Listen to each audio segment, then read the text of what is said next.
So when you look at this society to start with, this is an ageism society. This is the thing that when people look at you and they believe that you're an older adult, or if you tell them your age a lot of times, they have something in their mind, a preconceived notion about us, right?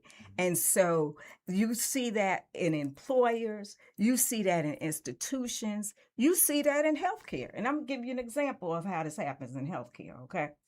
So I've had many patients that have said to me, I go into the doctor's office and I have pain.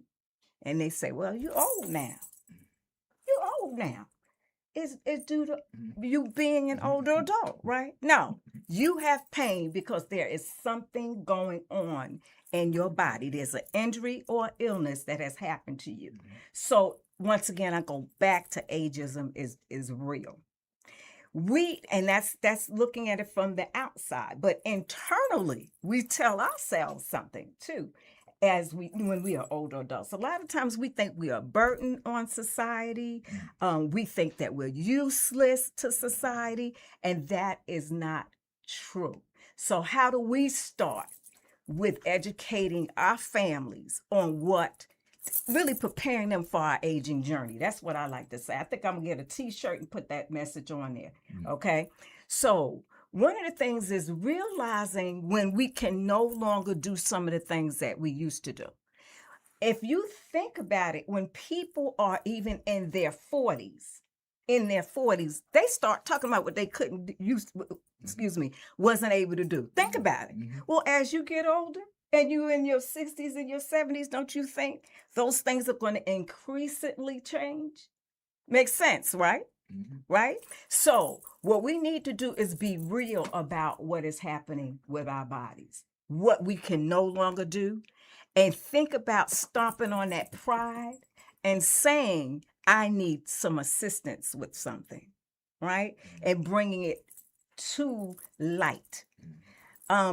In aging, I find that sometimes families need to hear you say it rather than you just assuming that they see it.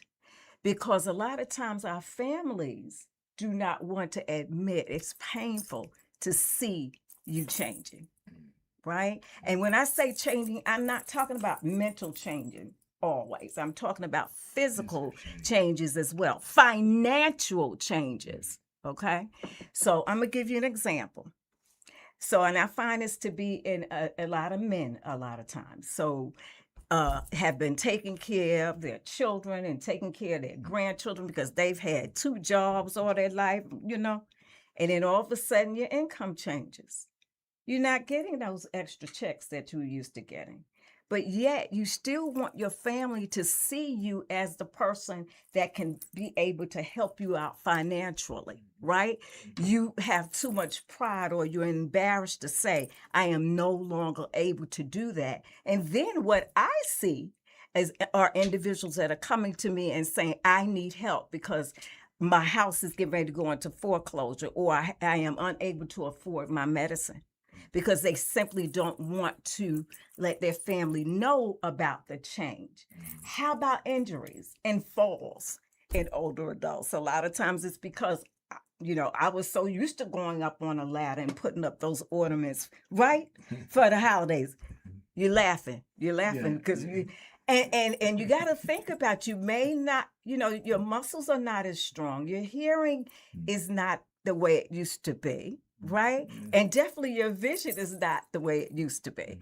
And even though you want those ornaments up because you're just, celebrating a holiday, ask for help. Do you know falls can lead to death? You smiling, Reverend. Is this hitting home with you? Yeah, I'm just asking. Is this hitting home? It's hitting home. It's hitting home. Okay. Okay. I spoke to you older about something that irks me. I'm going to lead into this because it really does. Right. So as we get older, a lot of times, many people believe in this adage, once an adult and twice a child. And it really makes me cringe because once you are an adult, no matter what age you are, you're an adult, you will never be a child again. And I find that statement being used when you have someone that has a dementia, such as Alzheimer's. Alzheimer's is a type of dementia. And as we age, not everybody get dementia. There is some a memory loss as we get older. But when it gets to the point of a dementia, memory loss, confusion, and all of that, that's a disease. Okay. And so if in fact I need assistance at any time in my life, one thing I am is still an adult who just happens to need help. And I might need my daughter to be my caregiver. But my daughter will never be my mother. The roles don't reverse.